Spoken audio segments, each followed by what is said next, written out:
बच्चों नमस्कार।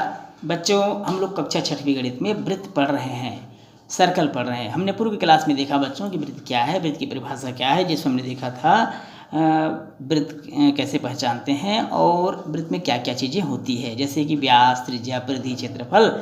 और हमने ये भी देखा था बच्चों यूक्लिड ने वृत्त की परिभाषा क्या बताई थी और वृत्त बनाना भी सीखा था। और वृत्त बनाने के लिए किन किन चीज़ों की आवश्यकता होती है हमने ये भी देखा था। आइए बच्चों देखते हैं आज की क्लास का पहला प्रश्न है बच्चों, एक वृत्त की रचना कीजिए जिसकी सबसे बड़ी जीवा की लंबाई 8 सेंटीमीटर है।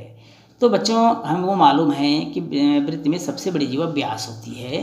क्या होती है बच्चों? वृत्त की सबसे बड़ी जीवा क्या होती है? व्यास होती है। चूँकि वृत्त की सबसे बड़ी जीवा व्यास होती है, इसलिए व्यास बराबर हो जाएगा बच्चों 8 सेंटीमीटर। कितना हो जाएगा? 8 सेंटीमीटर। अब व्यास दिया हो इसलिए हम क्या निकालेंगे? त्रिज्या। और त्रिज्या कैसे निकालते हैं बच्चों? व्यास को आधा करके अर्थात 2 से भाग देकर। व्यास दिया है 8 सेंटीमीटर, इसको 2 से भाग कर देंगे, हमको 4 सेंटीमीटर प्राप्त हो जाएगा। अब 4 सेंटीमीटर त्रिज्या का हम क्या बना लेंगे? एक वृत्त बना लेंगे, जैसा कि हमने पूर्व की क्लास में बनाया था। और इस तरह से हम 4 सेंटीमीटर त्रिज्या का हम वृत्त बना लेते हैं। चलिए बच्चों देखते हैं अगला प्रश्न है बच्चों, किसी वृत्त की त्रिज्या 7 सेंटीमीटर है तो उसका परिमाप और क्षेत्रफल क्या होगा? सबसे पहले हम देखेंगे बच्चों दिया क्या है। तो दिया है वृत्त की त्रिज्या। प्रश्न में क्या दिया है बच्चों? वृत्त की त्रिज्या इसको हम 8 से इंडिकेट करते हैं। त्रिज्या रेडियस दिया हुआ है 7 सेंटीमीटर। ये त्रिज्या हमको प्रश्न में ज्ञात है, इसलिए वृत्त का परिमाप हम जिसको परिधि भी बोल सकते हैं। और परिमाप का सूत्र होता है 2πr, 2 गुणित पाई का मान रख देंगे बच्चों 22/7, जैसा कि आपको बताया गया था। और r है 7 सेंटीमीटर जो प्रश्न में दिया हुआ है। ये 7 कट गया बच्चों। 22 दूनी कितना हो गया? 22 दूनी 44 सेंटीमीटर। और ये 44 सेंटीमीटर हमारा आंसर हो गया। तथा वृत्त का क्षेत्रफल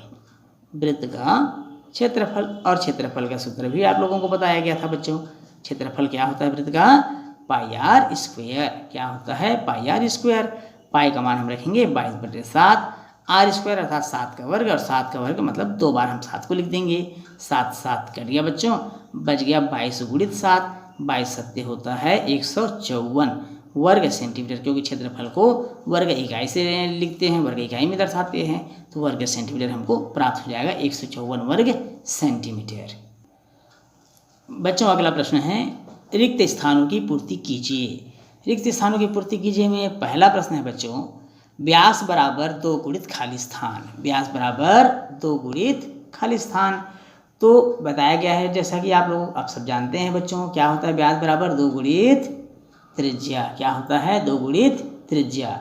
दूसरा खाली स्थान है बच्चों, वृत्त के 2 व्यास खाली स्थान पर प्रतिच्छेद करते हैं।